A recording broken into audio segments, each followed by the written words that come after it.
gente está aqui hoje aqui, eu e o Aníbal, meu grande amigo, um outro grande amigo nosso também, o Fernando. E vou passar novamente para o Aníbal fazer uma grande apresentação também, são grandes amigos também. Então, Aníbal, fica com a palavra, apresenta esse companheiro nosso aqui. Obrigado, Renato. Obrigado, a gente quer de... verdade, a gente... Um pouco mais já pega na mão desse companheiro aqui também. Isso. Apresenta ele aí comigo. Na verdade, a gente quer de maneira simples, com humildade, trazer esses assuntos de saúde que muitas pessoas têm curiosidade e não conseguem sanar essas dúvidas dentro de um consultório, né? E a gente também vai dar a oportunidade de a pessoa conhecer um pouco mais o profissional por trás do que ele é nos seus bastidores, né? Esse aqui é o Fernando, quero apresentar ele para todos vocês, é um grande amigo. O Dr. Fernando, ele é médico, oftalmologista, com experiências em cirurgias de catarata, cirurgia refrativa, laser e ceratocone. Falei certo? Certo. Isso. Fernando é um médico que eu admiro muito, tanto como médico quanto como pessoa, viu, Renato?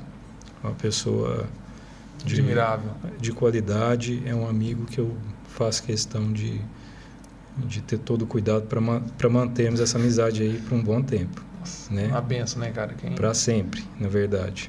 Tá bom, Fernando? Fernando, eu quero começar agora falando aqui. Eu quero te perguntar como que você encontrou o motivo de você ter buscado a medicina como profissão. Se vier uma coisa que veio lá da infância, da adolescência ou pelo seu pai. Pode começar por aí, por favor. Boa noite a todos, né? Estamos de noite aqui. Queria primeiramente agradecer o convite de estar aqui com vocês dois, né? Aníbal, Renato, a equipe aqui que está conosco. Que Deus nos abençoe nessa noite. Amém. E eu gostaria de agradecer também a oportunidade de repente, poder, de alguma maneira, orientar algumas pessoas que depois vão assistir aí esse bate-papo nosso. E existem muitas dúvidas que a gente vai acabar, dúvida que é de um ou é de outro, a gente vai acabar tirando essas dúvidas. Sim.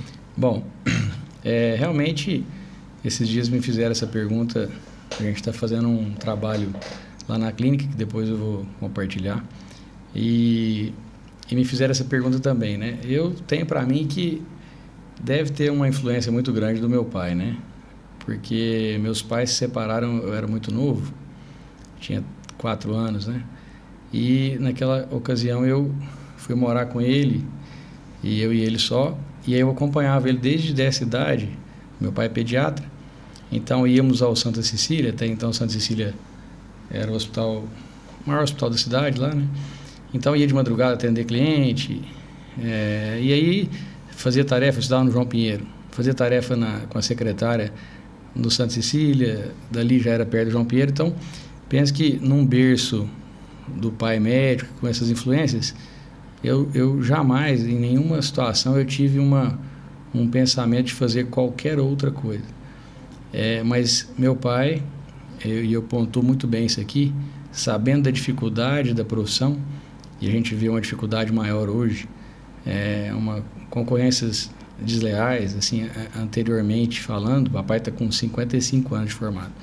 Isso era menos, já existia, né?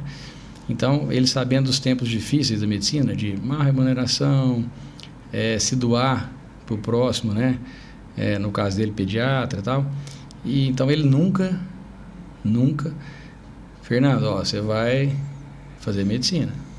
Ou esse assunto nunca existiu. Ele foi natural até que, quando chegou o momento, né, eu fiz tiro de guerra, depois fiz o 3º colegial, fazendo tiro de guerra, fiz o 3º colegial à noite, e aí demonstrei esse interesse e acabei prestando vestibular de medicina. Mas acho que a influência realmente é de casa, e não posso deixar de dizer do William Palles, que ex-marido da minha mãe.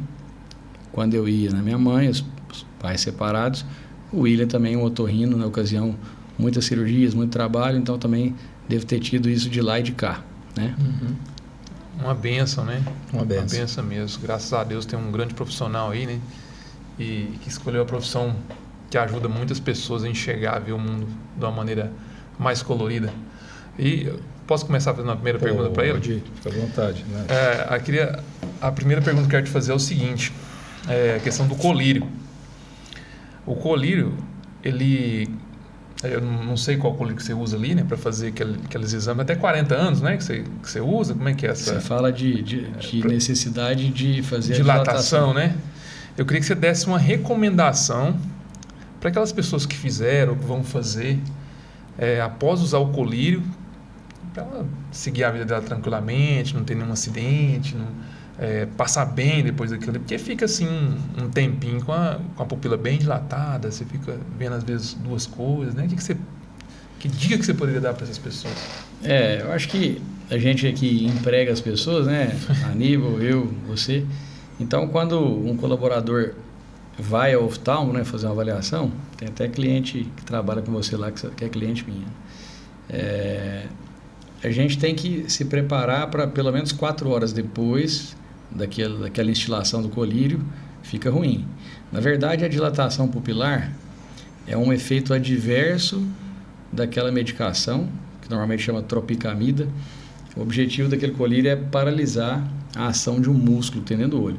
Só que ele tem um efeito adverso, um efeito colateral que faz a midríase, a pupila dilata, aí entra mais luz dentro do olho, e aí a pessoa às vezes vai sem óculos escuro, vai de motinha, vai a pé, então tem uma dificuldade de voltar para casa. Então o ideal é alguém levar um óculos escuro, né? Às vezes assim, um óculos escuro minimiza. Aquela pessoa com óculos escuro fica melhor, mas são 4 horas depois. Geralmente eu até faço um atestado, porque é difícil da pessoa voltar, especialmente se ela mexe com o computador, coisa qualquer pequena, coisa do tipo. Miudeza. E aí, às vezes, planejar, então, que essa consulta, conversar com o empreendedor, eu acho que eu não vou voltar, né? Porque realmente atrapalha. Ô, Fernando, só para a gente não perder aquele assunto anterior, para eu já fechar ele com você, eu tenho uma curiosidade. Você fez a sua formação em Ribeirão Preto. Medicina foi feita em Ribeirão Preto. Sim. Sim. Eu fiz cursinho antes, né? Uma dificuldade grande, assim, porque eu até tive um estudo muito bom aqui de Instituto de Escolas Públicas, né? Estudei no estadual, João Pinheiro, depois estudei no estadual. Mas realmente o vestibular de medicina sempre foi muito concorrido. E aí acabei fazendo 3 anos de cursinho e aí fiz medicina em Ribeirão, Centro Universitário Barão de Mauá, 2002 a 2007. Por lá eu fiquei e fiz oftalmo também e subespecialização também. Toda a sua formação foi feita em Ribeirão Preto? Toda a minha formação. Você acha que Ribeirão Preto, nós sabemos que mas para quem está nos ouvindo, você acha que Ribeirão Preto é um centro?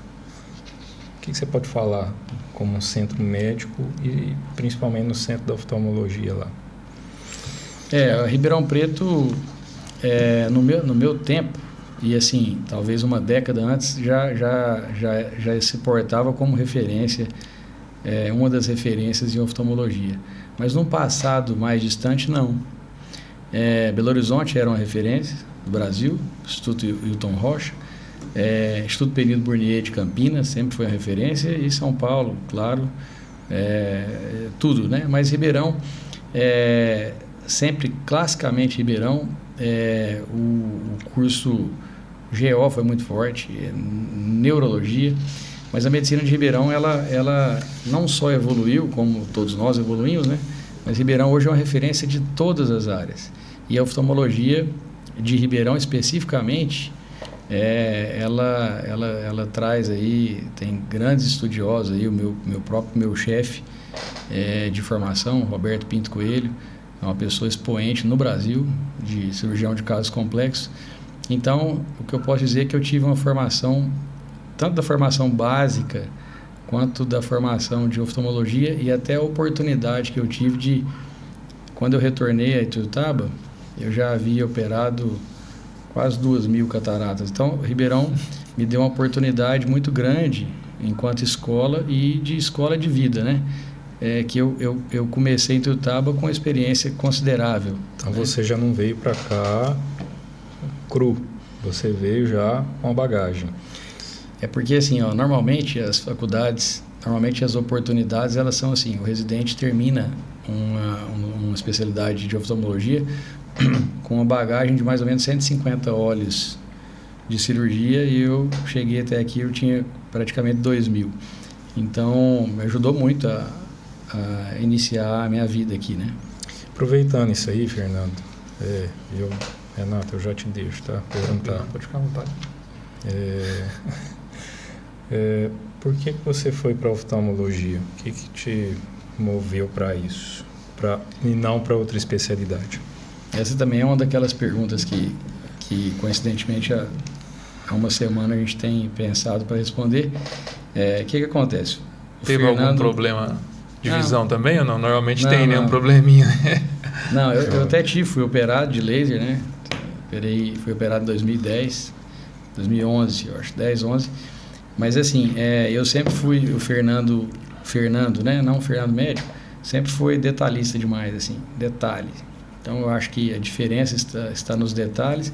Então eu sempre gostei de Lego, carrinho, colinha, coisinha, desenhava. Minha mãe desenha muito bem, eu também desenho um pouco. E aí acredito que essa minúcia de microcirurgia, coisas muito delicadas, talvez tenha sido a escolha. E essa escolha aconteceu muito precocemente, porque normalmente a gente escolhe a especialidade, a não sei quando, às vezes o pai, a mãe é radiologista, GO, o cara acaba... Mas enfim, geralmente isso acontece no 5º, 6º ano. E no 3º ano eu já fazia parte de uma liga da escola, que era a Liga de Oftalmologia. No 4º ano fui presidente da liga. E aí já fui me aproximando dos pessoas de Ribeirão que davam aula. E aí realmente tudo assim, ficou mais ainda fechado, né? Então foi no 3º ano de medicina que eu decidi que faria oftalmologia, e também nunca mudei. Não também tive... Engraçado que tanto do curso quanto da especialidade eu não fiquei nem entre isso ou aquilo lá, né? Então, sou muito feliz com o que eu realmente escolhi. Isso é importante, né, Renato? Porque a gente já vai focando no que realmente a gente vai ser, né? Tem uma vantagem nisso, né? Quer perguntar alguma coisa ou vou seguindo? Eu quero perguntar sobre daltônico, né? Eu tenho 2 conhecidos daltônicos e tenho um paciente também que é daltônico. É tudo história engraçada, rapaz. O paciente, há uns 10 anos atrás eu trabalhava com aparelho, né? Trocava aquelas borrachinhas. Hoje eu faço mais cirurgia, implante, né? Já fazia cirurgia naquela época, mas eu fui funilando, né? E aí, depois de uns 3 anos de tratamento, eu tava terminando, falei, agora vamos terminar isso aqui e tal, escolhe sua borrachinha aqui. Ele falou, Renato, vou te ser sincero, cara, eu não enxergo cor não, só falo assim, ó, dá essa cor aqui e tal, coloca azul, preto, só que eu nunca enxerguei essas cores aí. Eu falei, não, cara, não, mas tenta, qual que é essa aqui? Aí não passou no teste, cara, realmente o cara não enxergava. Eu tenho curiosidade disso aí também, vamos lá.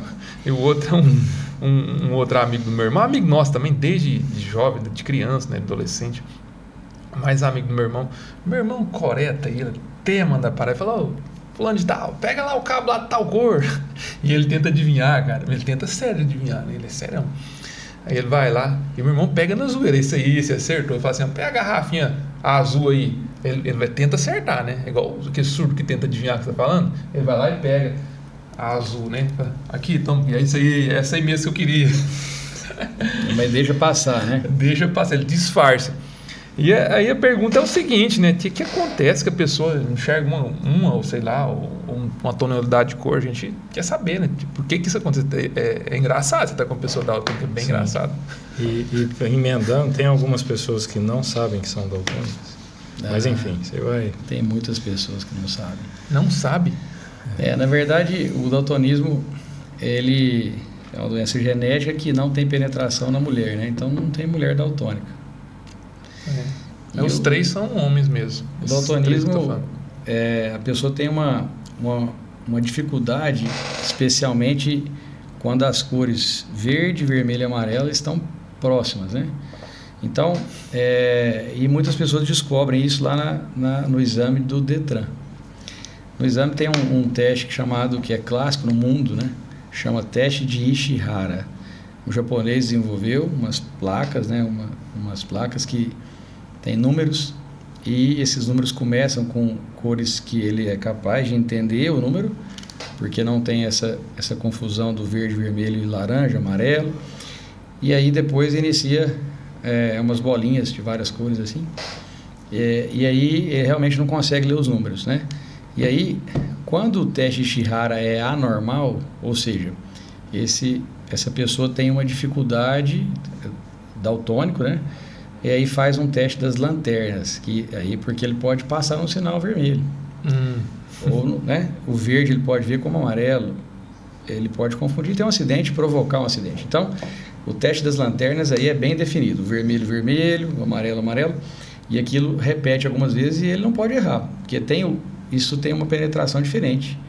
Tem um daltônico mais daltônico, assim, se pudesse falar, que ele não pode tirar a carteira, ele erra, é sinal vermelho, ele fala verde.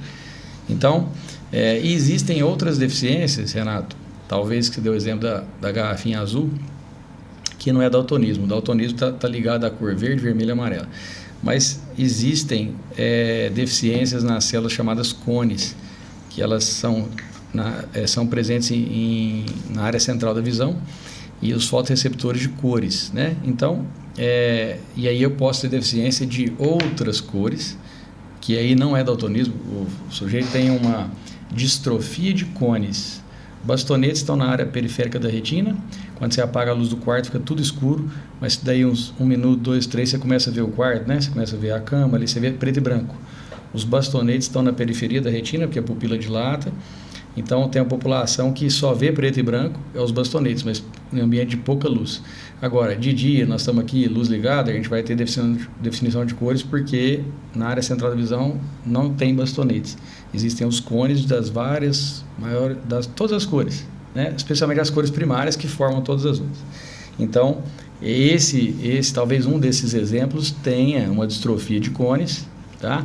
E aí, por exemplo, você pode passar um filtro, um óculos com filtro vermelho, ele vai... Já teve isso no Instagram, vocês devem ter visto isso. Então, esse cara que vê lá uma flor azul e a flor é vermelha, sei lá, determinadas cores você passa um óculos com filtro, ele passa a ter a oportunidade de ver o mundo real como a gente vê. Então, aí é da área da minha mulher, que é especialista em retina e vítreo. É interessante a pergunta aí. E essa questão aqui, mais uma aqui, eu vou continuar nessa praia aqui, que essa praia é interessante. Esse vestido aqui. A cor dele. Isso é verde. Hã? É verde, é? Eu enxergo a cor que ele não é, né? Porque diz que esse vestido aqui é azul, tipo... Tem uma câmera aqui para mostrar aqui pro pessoal. Qual que é que tá com... aí já é assim, eu essa diria aqui, que... né? Você fala a parte branca aí, a parte mais clara, azul, que cor que azulada. você tá enxergando? Não, mas aí assim, eu tô vendo um tom lilás, discretamente lilás, com tem gente marrom. que vê ele marrom com... Vamos falar assim, dourado e branco, né? Só que tem gente que vê ela azul. Então... Da cor do microfone lá e preto. Isso... Tá vendo que cor? Eu vejo verde. Não. Verde musgo. Não, ele tá falando da parte mais clara. É os dois aqui, ó. Tá vendo dourado com branco. Tipo um dourado com branco, Isso, Tem pessoas que vê ele daquela cor lá, ó, azul com preto. Igual aquele microfone lá. Então, o que acontece? A gente tem essa variação... Vocês conseguem ver aqui, vocês dois? Qual cor que vocês vê? Pelo menos... Vem cá um pouquinho. E o Diogão? Mas tem pessoa que vê entre azul. os olhos, entre os próprios olhos, né? A gente pode ter, isso tem queixa, né? Ó, de um lado eu vejo mais amarelado que do outro. Então, esses cones, eles não têm... isso é igual o ganho, né? De potência, de dimerização de luz. Então, a gente foi desenvolvido, os dois olhos pressupõem que eles foram desenvolvidos, concebidos no mesmo dia, desenvolvidos, mas eles têm potências diferentes, igual força, né? Os cones, eles têm uma população de cones que se mistura para interpretar cores. Esse assim, aqui também, ó. E aí, por exemplo, tem as ilusões de ótica. Se você tiver com a cor, a pessoa que tem o olho verde, tá com a camiseta verde, parece que o olho está mais verde. Sim. Isso não está mais verde, coisa nenhuma. O olho não muda de cor de acordo com o dia, com a noite, nem com a camiseta. Mas, por ter interpretação, né? É um contraste. É um contraste. As ilusões de ótica têm as ilusões também de cores, né? Então, aí são aquelas curiosidades. Voltando nessa aqui de novo, eu ainda vou pegar nessa aqui, ó. O tênis aqui, vocês veem rosa ou verde? Eu vejo rosa com branco. Rosa com branco. E vocês dois aí? Diogo? Também? Na verdade, a mangueira aí é verde com rosa? Não sei qual que é a cor original, não. Eu sei que o vestido é preto e azul. Porque aí também, por exemplo, tem também, Renato... Se põe muita gente, você vai ver igual na clínica, eu coloco lá tem mais de 20 pessoas. Você vê que 3 ou 4 pessoas enxergam o vestido azul marinho, com preto. Esse vestido e o tênis é verde com não sei qual cor. Só que nós 5 aqui tá enxergando a mesma cor. E tem também a questão das telas do pixel, né, Aníbal? Porque, por exemplo, você põe a tela na cor mais quente, ou tá num dinâmico que o LED azul ele tá mais vibrante. Aí, quer dizer, tem também... É diferente esse vestido aqui na nossa frente, com a luz natural, uma luz mais quente aqui, igual aqui, uma luz mais azulada, tudo. Então, assim, tem interpretações diferentes, né? A questão desse vestido sempre me encabulou. A pessoa pode ter alguma coisa de cone, né? Porque é muito diferente, assim, azul marinho com preto, com branco com dourado, é muito longe. E assim, o Davi enxerga esse vestido aqui preto com azul, e realmente ele é preto com azul. É aquela tonalidade ali mesmo, é muito longe a diferença, eu fiquei muito encabulado. Ou seja, para imprimir ele, gasta tinta azul. Eu imprimi uma vez esse vestido aqui. E pelo menos umas 3 ou 4 pessoas lá na clínica enxergou ele lá azul, marinho com preto.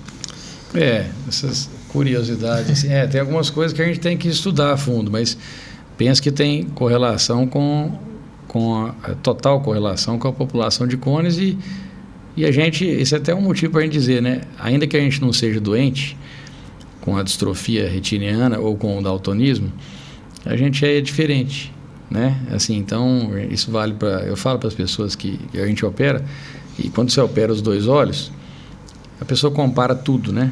Compara a dor, compara a qualidade da visão, compara o detalhe, e a gente é diferente até nós mesmos. Nós temos uma mão que tem mais força, que tem destreza. Maior. O QI de uma pessoa é mais elevado, a força do outro. Então, eu falo assim, na população não doente do olho, a gente tem interpretações, o cérebro o que a gente sabe do cérebro é uma ponta do iceberg, né? Fernando, eu vou entrar no tema, vou ficar nesse tema curiosidade aí. Uma pergunta talvez um pouco estranha, mas eu creio que não. Na população adulta, independente do problema de visão que ela tenha, isso pode prejudicar ela em alguma coisa a nível cerebral, vamos dizer, por exemplo, equilíbrio, por exemplo, alguma questão até cognitiva. Não sei, pode ficar à vontade para falar a sua opinião. Fala determinada, essa é abrangente. Peraí, vamos tentar, Problema de visão, por exemplo, com problema postural. É uma coisa que a gente sabe que... Entendi, você fala existe. Correlacionar, a correlação com outras... A visão não está legal e isso está profundamente alterando alguma coisa nessa pessoa a nível de curiosidade para alguma pessoa que vai ouvir isso aqui depois ou está ouvindo. Alguma curiosidade nesse sentido. Ou fica à vontade para trazer uma para nós. Não, eu acho que a questão postural é interessante, né? Existem as chamadas PVCs, né? Posição viciosa de cabeça. Isso está mais relacionado com desvios oculares, né? Então, às vezes, a pessoa tem que assumir uma certa posição, que às vezes até desenvolve um torcicolo muscular por esse motivo, para que a pessoa possa ter uma visão melhor, né? A pessoa que olha, se eu te olhar aqui, está torto. Aí eu faço um movimento aqui, você ficou reto. Então, a pessoa vai procurar, por exemplo, essa posição. Uma outra correlação que existe totalmente com a nossa área, que vai muito nas consultórios, é correlação com labirintopatias, né? Então, a gente sabe que a visão, o órgão da visão... Labirintite, a famosa labirintite. A famosa labirintite que não tem idade, né? Que a gente tenta também correlacionar como sendo uma coisa de idoso. Não, a gente pode estar estressado, correndo para lá e para cá e fazer crise de labirintite, né? Feia mesmo, assim, de tanto estresse e correria. Então, no caso da labirintite, que vai estar associado a náusea e vômito, o órgão do sentido olho, por exemplo, a visão, ela é ao contrário. Se é uma crise de labirintite, você fechar o olho, classicamente você tem um movimento você pode até cair, né? Então você perdeu o que estava te realmente mostrando o nível do piso que você estava e tudo mais. Então existe uma correlação, mas aquela dor de cabeça, por exemplo, tá com dor de cabeça, vai no oftalmo. Eu até brinco, tem uma frase minha que é assim: óculos não é remédio para dor de cabeça. Mas a dor de cabeça que a pessoa faz esforços visuais para enxergar e não enxerga, ela pode gerar uma dor de cabeça. E no caso da enxaqueca também, a enxaqueca está intimamente relacionada à crise de labirinto. E no caso dessas duas coisas, existem manifestações visuais, né? Então, na enxaqueca, classicamente, embaçamento visual daquele lado da dor de cabeça, pontos cintilantes típicos da enxaqueca também, geralmente daquele lado, que a enxaqueca é chamada hemicrânia, né? É uma cefaleia pulsátil que geralmente acomete um hemisfério cerebral. Então, geralmente dói de um lado. Além da questão postural, da enxaqueca e do labirinto, não tenho, assim, coisas corriqueiras, né, dia a dia. Acho que aí... porque não sei se eu fui claro, né? Foi claro, sim. Eu até falo porque tem um instituto que na verdade ele é inglês, né? Ele trabalha muito a postura da pessoa, começando a treinar a musculatura dos olhos. Ele começa ali, tudo começa ali, né? Porque, enfim, aí a gente vai aprofundar até em um tema que eu não sei tanto, mas a linha do olhar tem que estar muito de acordo com dos padrões que eles estipulam. Sem gás, pode ser. Não, obrigado. Então é isso aí. Só para fazer um gancho, acho que é interessante, e me lembrei de uma coisa que é os óculos, né? Então, a gente quando anamnese, conversa, é muito importante essa questão postural com a prescrição de óculos, tá? Essa posição que você falou, ela chama posição primária do olhar, né? PPO. Então, eu estou aqui para a câmera em PPO, em posição primária do olhar, né? A gente não... tem umas doenças que a gente tem que desviar o olhar para enxergar melhor. Então, um óculos multifocal, por exemplo, a parte de baixo do óculos é que é para leitura. Então, se a pessoa usa um computador de mesa, um desktop, é diferente do notebook, que a pessoa olha para baixo. O desktop, a pessoa olha na tela. Se eu prescrever um multifocal para quem usa desktop, eu vou fazer uma contração da cervical muscular. Então, ele vai ter que levantar aqui o rosto para poder ler. E aí tem muito problema de dor de cabeça. Então, eu sempre penso... Falei, como é que é o computador da senhora? Notebook ou desktop? A senhora está mais alta que a tela? Às vezes tem que levantar a sua cadeira. A tela tem como regular para você prescrever um óculos para dar certo com o que aquela pessoa faz, né? Então, a posição primária do olhar é que testa a visão para o Detran, é que faz os testes todos visuais, na posição essa que você falou. A melhor visão que a gente tem, quando a gente olha em frente, a imagem vai cair lá na mácula, que é a área do fundo do olho responsável pela melhor visão que existe, e lá os impulsos serão levados através do nervo óptico para o córtex occipital interpretar a imagem. Então, sempre a melhor imagem é em posição primária. Ô, Fernando, mais ou menos nesse assunto aí é o seguinte. A Joyce gosta muito de jogar tênis de mesa. Ela é muito boa em jogar tênis de mesa. Só que por que a gente tem que jogar aqueles 3 pontinhos, né, Joyce? Você joga aqueles 3 pontinhos ali para acompanhar a partida. E aquilo aí não é o aquecimento do corpo.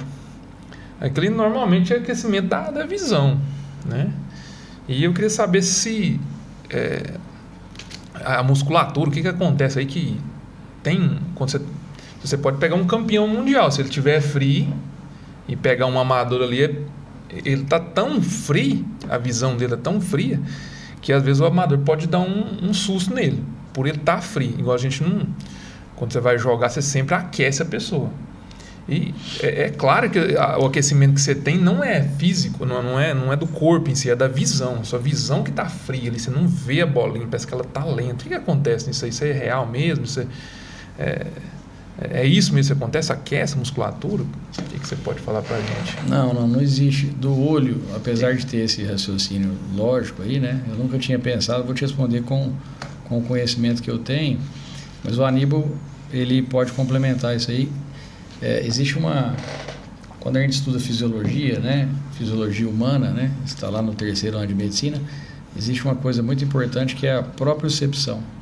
Então, a propriocepção é a capacidade que o ser humano tem de saber que, sem ter que olhar, que dali para cá ele cai. Então, eu não acho que é um aquecimento. O negócio de ser frio, eu acredito que sim. Mas o jogador, qualquer que seja ele tem tanta noção do espaço dele, da força que ele bate na bola. Isso vale para o tênis, para o beach tênis, para o jogador de futebol que vai lançar uma bola, né? Então, assim, é a noção de espaço.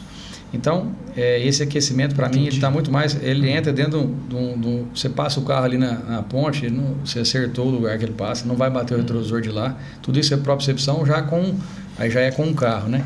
Então, apesar de ser muito vascularizado, a gente fala até assim, Renato, da região cervical para cima, né? Então, o cérebro, por exemplo, tem vasos calibrosos que está muito irrigado. A gente não vê aí um aumento da irrigação numa situação desse tipo. Então, o olho ficaria, às vezes, até com hiperemia, vasodilatação. Mas tem. Eu acho que é como um todo... varredura, no caso, né? Como o olho um todo, faz. a propriocepção. E o que faz parte da propriocepção? A visão.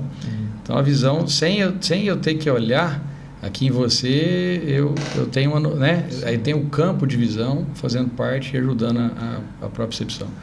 Então, acho que é mais um automatismo e uma propriocepção super aguçada nesse aquecimento. Não é só a visão. A visão faz parte disso. Eu acredito que acontece a mesma coisa com a direção, né? Que os acidentes disso que acontece nos primeiros quilômetros ali. Eu creio que seria essa varredura que a pessoa faz. Ela, às vezes, quando ela está ali em casa, estou enxergando, usando a visão essa próxima. E quando você vai pegar uma rodovia, você tende a usar a visão mais longa. E normalmente esses acidentes acontecem porque provavelmente, né, eu estou aprendendo agora com você aqui, a pessoa ainda não fez aquela varredura da pista, de ter que olhar mais distante também. Isso a gente quando a gente gosta muito de carro, né? A gente gosta muito de carro, a Aníbal gosta muito, a gente até de vez em quando dá umas voltas juntos aí. Essa tocada aí, essa interação com o carro e acho que tem também um pouco do cansaço, né? E a gente ouve dizer também que existem muitos acidentes quando às vezes a pessoa viaja 1.000 quilômetros e ela tem um acidente bem perto de casa, né? Na chegada e na saída, relaxa, né? Então, talvez tenha acho que um cansaço visual com um cansaço mental. Geralmente a família, nós somos pais de família aí, geralmente os filhos dormem, a mulher também, né? A esposa dorme e você fica sozinho. E nessa monotonia de uma estrada às vezes lenta, gente que procura andar na velocidade, com a família, na velocidade, né? Aquilo às vezes, assim, acho que o cansaço e a visão já mais relaxada de que aquilo é só uma reta pode provocar. Também não consigo aqui, assim, eu entendi sua pergunta, mas eu acho que, né, Aníbal, talvez possa ter um componente você está viajando, já percebeu que você está dirigindo, eventualmente preocupado com o negócio da clínica, quando você vê, você andou alguns quilômetros fora do ar, automático, no automático, gente, eu já cheguei aqui entre o tal do Trevão aqui sem muito, né? Então é interessante, assim, mas sempre a gente tem que estar descansado para a gente estar focado. Então a visão ela está ligada a uma região do cérebro muito importante e eu tenho que estar focado para que ela possa, a gente que enxerga bem, né, possa dar todas as características positivas aí que é um órgão muito importante. Tem muita pergunta. Pode ir lá, Aníbal. Vamos lá. Fernando, vou entrar agora num campo mais comum, nas perguntas. Eu queria saber quais são os erros mais comuns das pessoas ao cuidar da visão. Quais são... assim, O primeiro deles é não comparecer à consulta de rotina, né? A gente sabe que 6% da população mundial faz rotina oftalmológica. Onde é que você foi? Não, eu nunca fui. Vai lá, Renato. Eu acho que eu estava com 40 ou 43. Então você mesmo me olhou e falou assim, entendeu? Acho que a família, a Fran que vi. Mas eu nunca fui. Não. Então, veja bem, isso não é só no Brasil, tá? A gente tem, você enxerga bem, Renato também. Então, a gente tem, assim, parte do pressuposto que a mulher é mais cuidadosa que o homem, né? Eu estou bem, a mulher vai mais no oftalmo também. A mulher tem o médico da mulher, né? Nós passamos a ter o médico do homem depois dos 40, próstata, tudo mais. Então, eu acho que é isso, não prevenir. Então, respondendo a sua pergunta, por quê? Muitas doenças, nós falamos aqui agora mesmo do daltonismo. O cara vai saber que é daltônico quando ele vai tirar a carteira de motorista. Se ele fosse no oftalmo, a gente faz o teste na consulta de rotina, o teste de Shihara, lê lá a letrinha, vê lá o númerozinho, ele acerta, ele não é daltônico. Então, a primeira coisa é isso. Tem muita coisa envolvida em maus cuidados, em coisas assim, que é usuário de lente de contato, que é uma coisa perigosa se não souber usar. Vende em ótica, vende na internet. Para qualquer um, ele acha que a marca é igual, ela vai comprar mais barato, né? Porque se eu tenho uma interpretação que é igual, eu compro o que custa menos. Então, lente tem espessura, curvatura, material, marca, né? Então, aí quem compra a lente sem que seja avaliada anualmente, tem uma chance muito grande de infecções e de situações. Então, mau uso de lente de contato é clássico para responder isso. E lembrar que as doenças silenciosas, né, da retina, o glaucoma, por exemplo, classicamente uma doença silenciosa, e outras, né, se você não for avaliado, como é que alguém vai poder te dar um diagnóstico? Então, às vezes você vai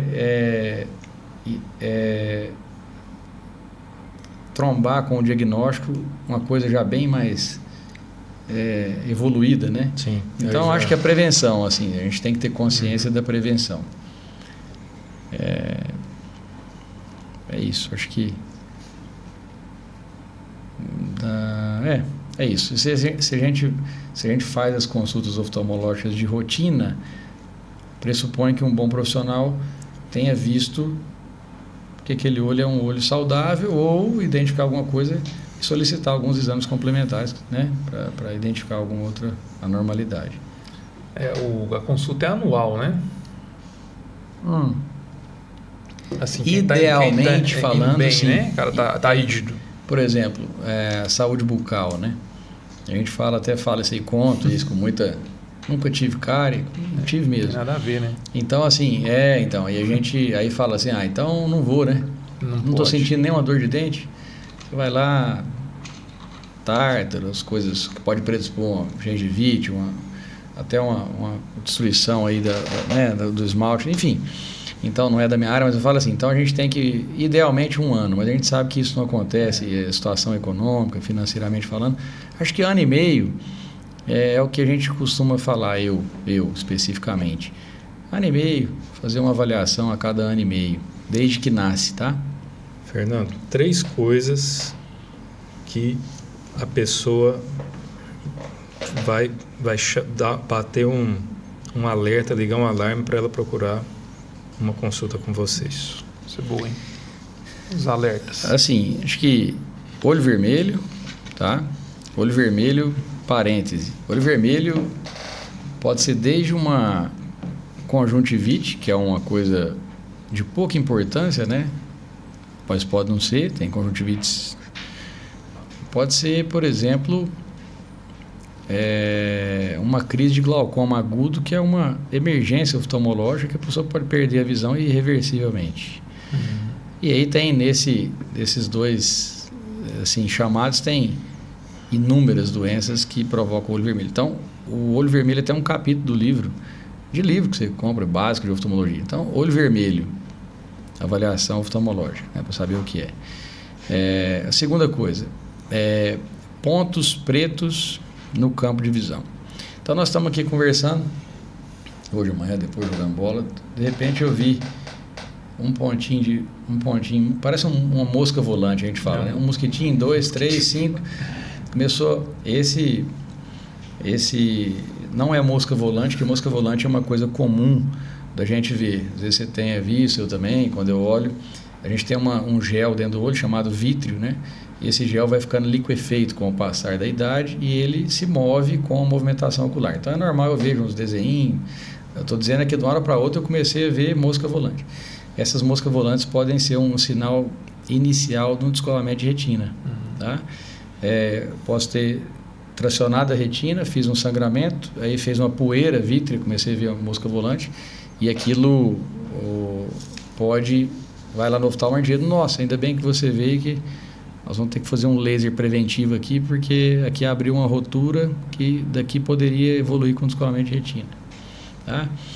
E eu acho que a terceira coisa que a gente teve a oportunidade de atender essa situação lá do pronto-socorro, que vocês devem ter acompanhado, uma agressão, enfim, trauma ocular. Todo e qualquer trauma ocular, a gente já teve a oportunidade de atender pessoa da sua família, o que está acontecendo muito hoje, beach tênis, né? A órbita, ela é propícia à lesão, não por uma bolada de futebol. A bola de futebol é grande, né? Ela tem um raio grande, então acaba batendo na testa. A bolinha de beach tênis e de tênis encaixa dentro. Então, quando você tem um soco, uma bolada de beach tênis, de tênis, eu tenho uma compressão do globo ocular, o globo ocular vai lá para dentro, amassa e volta numa fração de segundo. E aí, naquele momento que ele teve uma contusão desse órgão, se aumentou a pressão na parede interna do globo ocular, pode predispor sangramentos, a córnea dobra. Então, quer dizer, todo e qualquer trauma ocular, tive um trauma, mas fiquei bem, né? Passou um tempo, eu estou bem já, estou bem e já marquei porque eu vou lá para ser avaliado, porque tem que dilatar, ver a retina, ver se a pressão do olho tende a ficar, o olho num primeiro momento hipotônico, o olho faz uma hipotensão, depois ele faz uma hipertensão ocular pelo trauma. A pressão do olho cai, só para quem está ouvindo entender, pressão cai e depois ela sobe. Pressão do olho sobe. Exatamente. Então, a gente não vai perceber isso, né? Identificou que ficou baixa, anti-inflamatório para a pressão subir e desinflamar o olho. Se porventura aí tem as reavaliações, vem com 24 horas, 48. Então, trauma ocular jamais deixar de ser avaliado. Acho que são os 3 pontos aí. Uma coisa que... Você atendeu meu menino também, o Davi, foi o ano passado. Ele arranhou o olho, deu uma arranhada bem leve mesmo. Tranquilizar o paciente, agradecer eu sei que ao vivo aí, pessoal, saber que você é um excelente profissional. A gente fica muito preocupado, você viu seu filho assim com um olho bem no centrinho da íris mesmo. Sim. Aí você fica muito chateado. Verdade, Renato, pronto, será que a minha amizade com ele começou por causa do Enzo, do meu filho, né? Mas é uma história mais complexa. Ele me falou esse tempo, eu não lembrava disso, né? Porque tem tempo, né? Tem. Entrou um galho na lateral do olho dele, no globo ocular, entrou novinho, lá dentro, né? Bem novinho. Não, e ele me contou esse dia, não lembro de jeito nenhum, assim. Foi quando eu recém cheguei aqui. É ruim, né, rapaz? E aí eu tranquilizo, não, vamos... a gente tem um perfil muito... Né? Tranquiliza muita gente, os pais. Esse perfil de colega também, que a gente se encaixa, né? O perfil de quando tem que fazer uma coisa, tem, e quando fica tranquilo, né? Porque às vezes você cria uma situação, a família já está toda... Tensa. Filho, né, Renato? Filho é filho, né? E aí você cria todo um negócio naquilo que não precisaria de tanto, e é o contrário também, né? Não, tá bom, não tem nada não, esse olho vermelho aí, não precisa vir não. E aí às vezes você... É complicado. Uma dica que eu queria que você desse pro pessoal, Fernando, ar-condicionado. Você falou olho vermelho aí, que acaba que o ar-condicionado prejudica a visão, né? Ou não? É tranquilo o ar-condicionado? Você pode sair do trabalho e ir para casa, ligar o ar-condicionado no carro, assim, tipo 23 horas e 50 minutos por dia no ar-condicionado. Não, na verdade, o ar-condicionado, todo lugar que tem ar-condicionado, a gente tem um ar, a qualidade do ar está mais seca ainda, né? Então nós eu estava com a qualidade do ar deserto, a umidade relativa do ar em nível, né? E os ar, por estar muito quente, né? Aquecimento global, essas coisas tudo, quer dizer, a gente na infância ia numa loja, num lugar, não tinha ar-condicionado não, né, Renato? Você comprava um tênis lá, Magazine Luiza, tudo tem ar, todos os lugares, ambientes têm ar. Mas o mais importante associado ao ar, então vamos falar de uma moça lá do call center da Algar, né? Então ela está, o ambiente, a umidade relativa do ar super baixa, ar-condicionado o dia inteiro, deve ser ar-condicionado central, forte, ou às vezes tem um que está de frente você. E aí, então esse ambiente está mais seco ainda, e essa pessoa, toda atividade que a gente faz, pintura, leitura, bordado, dirigir na estrada, tudo que a gente está atento, a gente pisca 5 vezes menos do que o normal. Tá? O normal a gente pisca numa média de 20 piscadas a cada minuto, e lendo a gente pisca 4.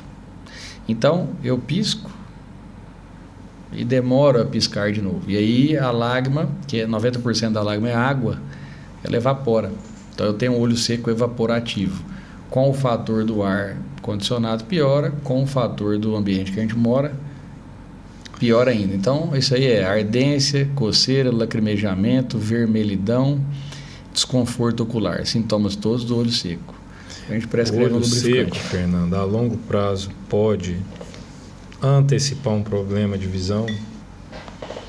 Não. Assim, não, por quê? Porque um olho saudável, ressecado, a pessoa procurará nesse desconforto, nessa hiperemia, que é o vermelhidão, essa coceira, ela procurará um atendimento e será prescrito colírios ou géis e essa orientação. Cada meia hora aí, faz uma pausa na sua leitura, no seu filme de legenda, um filme de legenda e um filme dublado. Filme de legenda, o olho está muito mais seco, você tem que prestar atenção e ler toda a legenda. Filme dublado, você se perde um pouco, você não leu, né? Por exemplo, dirigir na cidade, você aumenta o som, cumprimenta o fulano, na estrada não, você está focado. Então, não, assim, minha resposta é um pouco, porque você vai procurar alguém que vai te orientar, você vai mudar aquele comportamento e passar a usar um colírio lubrificante. Então, um olho seco, acho que a sua pergunta tem um total fundamento, assim, por exemplo, por que os pacientes internados na UTI, que estão às vezes entubados ou fora de... eles estão com os olhos cobertos? E aí que tá. Então, se a gente abrir o olho da pessoa e mantiver ele aberto, a córnea vai provocar um ressecamento tão grande, aí vai passar por dor, vamos pensar que a gente fosse fazer isso por querer, né? E a córnea ressecada aí, eu posso ter uma lesão permanente na córnea e ter que fazer um transplante. Então, todos os pacientes de UTI, entubados ou induzido por medicação, eles estão com pomada dentro do olho e normalmente com a oclusão com um micropore para o olho não ressecar, porque ele não tem controle da piscada. Então, ele está, né, o paciente que está em estado vegetativo, ele não, entendeu? Mas aí sim, lesão permanente córnea e transplante. E uma recomendação de óculos escuros para viajar ou para jogar um beach tênis, né? Ir numa praia, um final de semana com a família?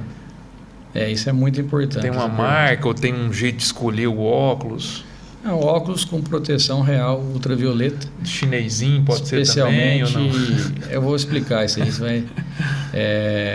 A gente tem que ter comprovação de que o raio UV está sendo filtrado, né? E idealmente se for polarizado. O Polaroid, né, o que foi confeccionado as lentes, ele filtra os raios do princípio da refração e melhora a qualidade da imagem, né? Agora, o chinesinho, tem ele até que tem a proteção UV. Então, você tem que ver se existe a proteção UV. Lá na clínica tem um aparelho que você coloca, ele emite UV, você coloca a lente, desaparece o UV. E, Renato, todas as lentes de grau têm proteção UV, mesmo transparentes. A gente tem mania de achar que escuro protege e branco não, né? Então, mudou-se até uma lei no país, aí, no mundo, né? Nos últimos anos, acho que 10 anos, tinha muito câncer de pele, né? Dirigia, ó. Então, os para-brisas têm proteção UV, são brancos. Agora, o óculos escuro, que não tem proteção UV, o que vai acontecer? Você coloca um óculos escuro, a sua pupila vai dilatar, porque está escuro, entrou muito mais luz nociva no olho, ultravioleta, sem filtrar. Então, é melhor o original do que um óculos que não está filtrando ultravioleta. Interessante. Fernando, quero entrar no tema cirurgia. Primeiro eu vou fazer um parênteses. Fernando vai ser convidado outras vezes. Nós vamos falar com ele algumas outras vezes. Vamos sim. Ele não tem direito de falar que não vem, mas... Tem direito não? Não, que ele isso? vem. Ele vem. Mas vamos entrar no tema cirurgia, porque o que a gente percebe, é uma coisa assim, imperceptível, que o olho é aquela sensação de que, nossa, fazer cirurgia no meu olho. Como assim, cirurgia no olho? Geralmente, parece que a pessoa já tem essa barreira, medo de cirurgia no olho. Vai pôr uma agulha dentro do olho? Vai... Como é que funciona isso aí? Isso é a gente estava falando esses dias, olha só, muita gente tem receio de fazer qualquer procedimento oftalmológico com medo de perda visual, né? Ou mesmo perder parte daquela visão. Então, as cirurgias oftalmológicas, né, nas mãos das pessoas experientes, né? A gente tem que falar isso porque a gente já teve menos experiência e outros têm mais experiência ainda, enfim. Isso não é tempo, tá? Isso é número de casos, cases assim. Então, mas a cirurgia refrativa a laser, por exemplo, que é a cirurgia de correção do grau, né? E a própria cirurgia de catarata, não há o que temer, né? Assim, claro que estatísticas existem, né? Mas, por exemplo, anestesia de colírio, não existe essa agulha no olho, existe. Quando você vai fazer uma aplicação de uma medicação intraocular para algumas doenças da retina, por exemplo. Mas mesmo assim não sente, ou sente um desconforto, né? Agora, o medo de ser operado, se foi proposto um tratamento, porque a literatura médica, assim, né? Medicina baseada em evidências. A cirurgia de refrativo de laser, por exemplo, mais ou menos 800, quase 1 milhão de olhos operados no Brasil anualmente. Faz 40 anos que existe laser, desde 1985, primeiro cirurgia de laser Margaret McDonald dos Estados Unidos, 1985. Então, é uma tecnologia altamente avançada. A cirurgia de catarata, 97, 98% de total sucesso nas mãos de cirurgião experiente. Então, a cirurgia que não é que 2% vai perder a visão, 2% estão todas as complicações que podem acontecer, dentre elas um quadro infeccioso que pode levar à perda visual. Então, a cirurgia é segura, né? E todos os procedimentos oftalmológicos, então, quando bem indicados, eles estão num nível de benefício muito superior ao risco, né? Então, acho que... Você fez cirurgia? Sou operado de laser. Refrativa? Refrativa, tinha 3 graus de miopia. Ok, você fez. Sua esposa fez? Minha esposa foi operada há mais tempo do que eu e eu a reoperei, até só para entrar nesse... Então, os retoques, os retratamentos, eles podem existir. A Franciele operou tem uns 15 anos, depois desses 15 anos evoluiu com uma miopia pequena, ela tinha 7,5 e aí passou a ter 0,75, mas estava incomodando. Então, eu a tratei, operei minhas 2 irmãs, e tive a oportunidade de operar. Hoje eu operei meu irmão, acho que eu até te contei. Isso. Meu irmão operou hoje, o Marcelo. Uhum. Então, assim, a gente, até quando a pessoa tem muito receio disso, até a minha frase quase sempre para aquela pessoa é assim: olha, a senhora ficar tranquila, eu operei de catarata meu pai, minha mãe, meu sogro, minha sogra. Assim, e te operarei com o mesmo carinho que eu operei minha mãe e meu pai.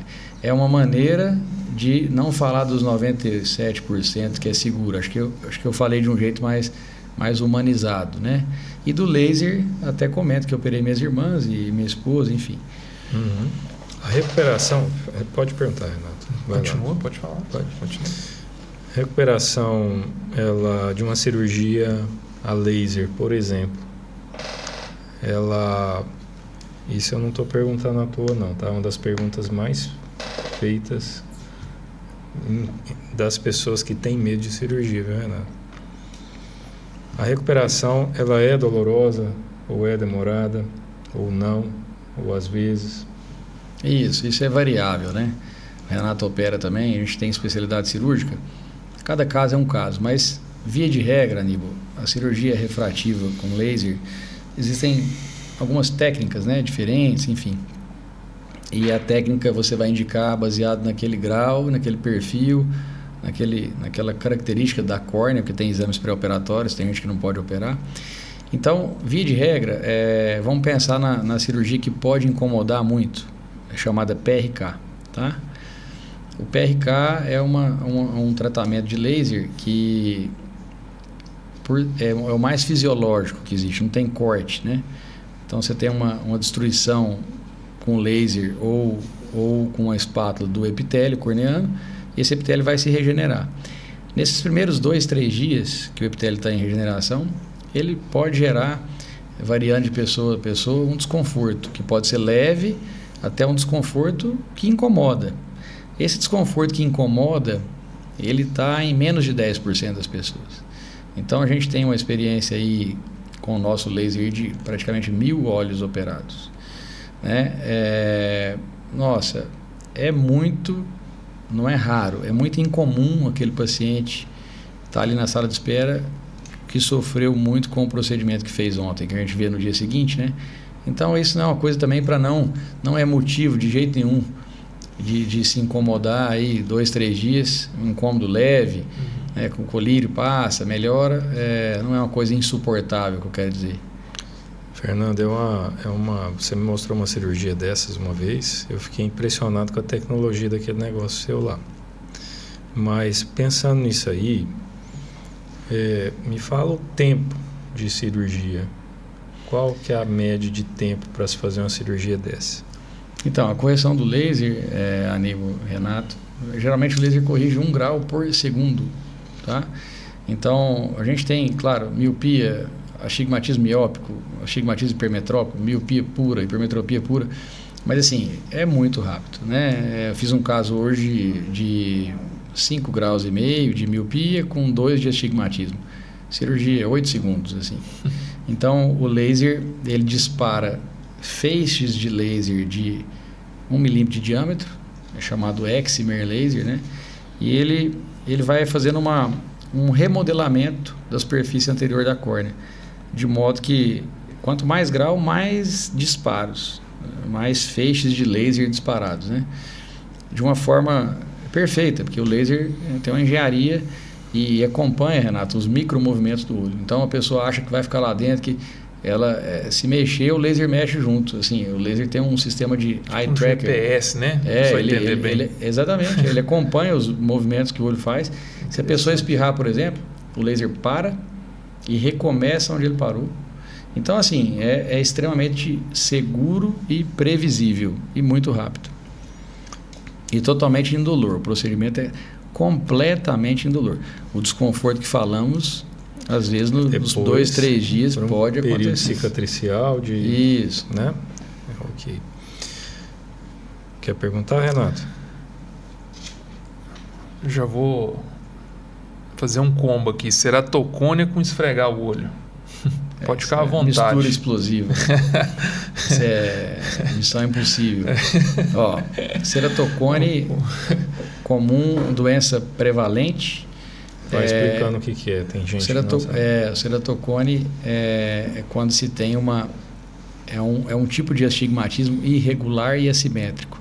Então, a córnea, a superfície anterior da córnea, eu até brinco que é o vidro do relógio, né? A parte mais externa do olho. E ela deveria ser perfeitamente esférica, né? A gente até brinca lá, calota do Fusca antigamente, enfim. E aí, no caso de quem tem ceratocone, a gente tem como se fosse essa calota amassada. Então, ela tem uma parte que é mais curva, uma parte mais plana, é irregular. Tipo igual acontece com a bolada lá no beach tennis que você falou, é isso? Quando tem cebolada, volta, né? Mas aí no caso dela, ela é permanente daquele jeito. E aí, o fato, ela está intimamente relacionada à atopia ocular, né? Alergia, coceira ocular. Então, eu posso provocar um ceratocone. Se eu começar a coçar meu olho, eu posso ter um ceratocone adquirido pela coceira. E se eu tenho ceratocone mesmo, diagnosticado, eu não posso coçar porque eu vou provocar um aumento, uma progressão da minha doença, o fato de coçar. O atrito na córnea, ele modifica as células da córnea, do epitélio. Então, quem tem ceratocone, A gente brinca, até essa frase eu falo sempre na Gabriela Sesquim, coçar o olho só com o cotovelo. Então, a gente não pode coçar o olho, tem que ter um controle muito grande da coceira nos pacientes ceratocone, porque ele pode também contribuir com a sua própria doença. Eu não vou coçar meu olho, se ele tiver que progredir é porque naturalmente, porque eu não coço. Se eu coçar, eu sei que o ceratocone haverá progressão.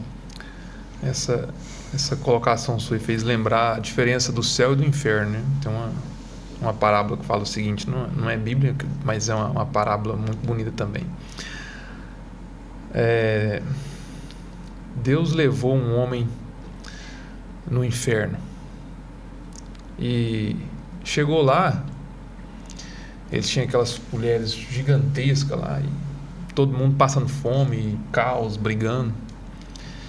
E quando foi levar no céu, estava todo mundo quietinho, as pessoas com as mesmas colheres, estava todo mundo alimentado.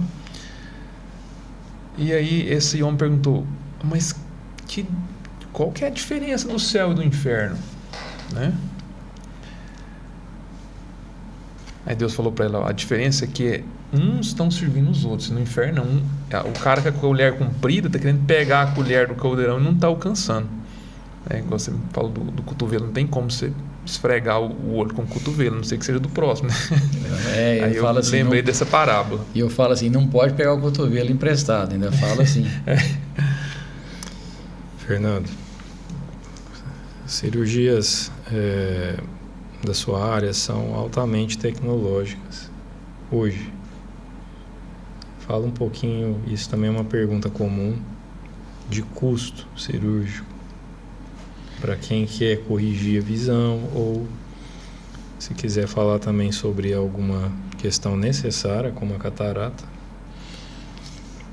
É muito difícil, Aníbal. A gente vive vamos dizer, ainda desde que eu estudo geografia e história, a gente é um país em desenvolvimento, né? Parece que a gente nunca saiu dessa. E aí, infelizmente, a população tende a escolher o procedimento pelo valor, né? Em vez de valorizar o colega, né? O médico, enfim. Então, essa questão é muito complicada, porque realmente, eu volto a dizer, a gente tem que ter bagagem, né? Porque para a gente operar os equipamentos, a gente tem que também ter tido muito estudo, muito treinamento. Então, o equipamento, sem dúvida, e a gente sabe o que tem, né, nas mãos, o arsenal, o parque tecnológico, assim chamado. Então, quando você tem um microscópio de ultra resolução e iluminação, de LED, tudo, você tem uma capacidade muito maior de ver aquela catarata, os detalhes dela, de ajudar os movimentos com as pinças ideais e com a iluminação ideal. Então, você traz muito mais segurança para o procedimento. Um equipamento que vai tirar uma catarata, vai ajudar você a tirar uma catarata em cirurgia do meu irmão hoje, 8 minutos. Um equipamento mais ultrapassado, aquele olho vai operar com 20 minutos, tudo bem, não importa o tempo, importa ter terminado bem, mas enfim, a tecnologia sempre tem que estar atrelada à capacidade do cirurgião, tranquilidade, e isso envolve custo, porque se você interpretar que uma cirurgia de laser custa o mesmo valor da outra cirurgia de laser, e o exemplo que eu dou é assim, você tem computador? Eu também tenho um computador. E aí? Qual é o computador que é o seu? Que computador que é o meu? Então, tem um laser de 30 anos, tem um laser de 10 anos, tem um laser novo que acompanha o movimento do olho, que trata 1 grau por segundo, tem um que... Então, tudo isso tem muita interferência, especialmente das lentes intraoculares, que são órteses oftalmológicas, que a pessoa acha que realmente a cirurgia do SUS com o implante de uma lente simples, né? Não vou dizer que é ruim, nem que é boa, não é isso. Uma lente simples de um acrílico, um material de acrílico que pode sofrer um processo de opacificação, porque a lente é hidrofílica, então, dentro do olho tem líquido, ela pode... hidrofílico é amigo da água, então... Ou você usar uma lente hidrofóbica de alta tecnologia de acrílico, mais transparente, um índice de transparência maior. Então a pessoa acha que simplesmente ela vai fazer um investimento que é bobagem, porque tem um custo mais elevado. Mas a qualidade de visão é diferente, né? o arsenal que se usa para realizar uma cirurgia de qualidade é totalmente diferente. Então a gente tem que prestar atenção nisso, porque a cirurgia de catarata, por exemplo, é definitiva. Então a pessoa, operei meu irmão hoje, vou voltar, 44 anos, 9 de setembro de 1980, que ele nasceu. Então ele operou com 44 anos. Se ele viver até 104, você pode lá ver a lente lá, daqui 60 anos a lente está igual colocou hoje. Uma lente segura, previsível, nesse caso aí uma lente americana da Johnson & Johnson, uma lente de material altamente biocompatível, e a gente tem a certeza que ele vai ficar transparente o resto da vida dele, né? Então tem que Quer pensar dizer que muito a lente nisso. pode ficar meio embaçada, vamos dizer assim. Pode, a gente já teve que Sensação explantar, a gente já teve que tirar material opaco, explantar uma lente cicatrizada, assim, machucar Explantar, o para olho. quem não está entendendo, é retirar mesmo. Retirar. Você faz um implante no última etapa da catarata e você tem que às vezes fazer o explante. Então isso é muito complexo, né? Ok. Mas envolve custo, né? Então a gente até só fechar isso e existe, eu aqui represento a nossa instituição, né? CSE Hospital de Olhos, e o Renato também deve ter isso lá, o Aníbal eu tenho certeza que tem, sabe, o prêmio acessível. Então vocês conseguem nas clínicas na cidade de vocês, implantes, fazer um implante de qualidade acessível, flexível, parcela, então, né? Porque tem gente que tem esse receio de, não, ali eu não devo conseguir fazer meu implante, não, deve ser caro lá. E às vezes, né, você vai fazer isso de qualquer jeito e refazer, e aí é mais complexo. Reabordar um serviço é difícil, né? É mais difícil, porque você pegar no começo. Reop é difícil, né? Reoperação, retrabalho. Então, Alguma pergunta que você queira que a gente faça aqui nesse podcast? eu quero fazer um joguinho para ele aí. Posso fazer? Ou você quer fazer uma Não, consideração? Uma pergunta que a gente não Então- fez e que você queria ter respondido? Não, estou tranquilo, fica à vontade. Ele vai ter mais oportunidades também. Nós com certeza vamos voltar aí mais vezes. Eu vou falar algumas frases para você e você vai falar se é mito ou não é mito, certo? Beleza. Então vamos lá. Cirurgia de catarata é coisa de idoso. A resposta é Seu mito. irmão. Mito. Meu irmão foi operado hoje de catarata. Isso. Fica à vontade para destrinchar alguma coisa aí. Óculos sempre serão necessários depois dos 40 anos. Mito. O que eu mais faço na vida, nos meus últimos 10 anos, é dar a oportunidade das pessoas de retirar os óculos. E hoje um exemplo, meu irmão de novo, que é a catarata com implante de lente premium, você resolve a catarata e ainda resolve a vista cansada para perto. Mesmo essa então, eu ia falar assim, mesmo essa para perto, você consegue... É o que a gente mais faz, esse é o Que foco do meu trabalho, é esse. Porque é muito difícil, né? A pessoa vai passando dos 40, vai sentindo. Né? Eu lembro que você falava, quando você fizer 40, você vai começar a sentir. Antigamente eu só enxergava aqui, eu já enxergo aqui, mas enxergo, não me atrapalha, Você né? tem uma vantagem sobre nós, que o Renato é alto, ele tem uma capacidade de afastar objetos mais do que nós. O braço então ainda vai longe ainda. Mas uma hora, se precisar, nós estamos... Assim, porque isso é qualidade de vida, né? Eu não sinto nada na visão, não. Como se eu tivesse 15, 20 anos. Quando você devolve essa perda visual, você melhora a qualidade de vida daquela pessoa, né? A única coisa que eu sinto, assim, com 43 anos, é que no final do dia, num dia que eu usei bastante a visão, eu sinto que deu uma cansadinha. Mas fora isso, se eu não tiver descansado... Isso é natural. Cirurgia a laser é arriscada e pode deixar cego. Mito.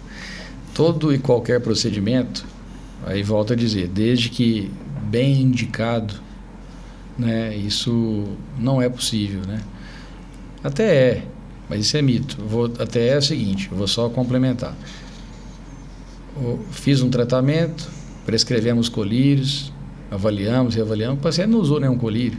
O paciente foi para a fazenda, o paciente pulou na piscina, foi mergulhar, o paciente não usou o colírio antibiótico. Claro que ele pode ter uma infecção e perder a visão por completo, óbvio, né? Então, assim, existe um conjunto de fatores que são pré-operatórios, o intraoperatório e o pós-operatório, que é uma questão mais ainda do paciente. Se foi tudo bem, né? Mas é mito. A cirurgia é muito segura e previsível.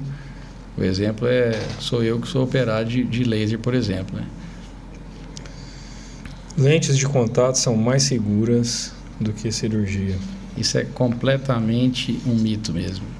Lente de contato, se mal utilizada, então, aí tem risco mesmo de perda visual permanente. Tá?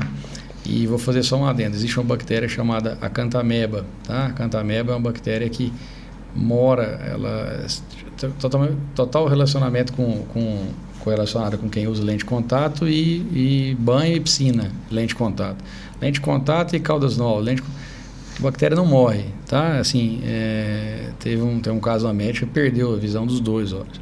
Então, assim, a bactéria, ela suporta a temperatura até 1000 graus Celsius, ela não altamente resistente e lesão fúngica.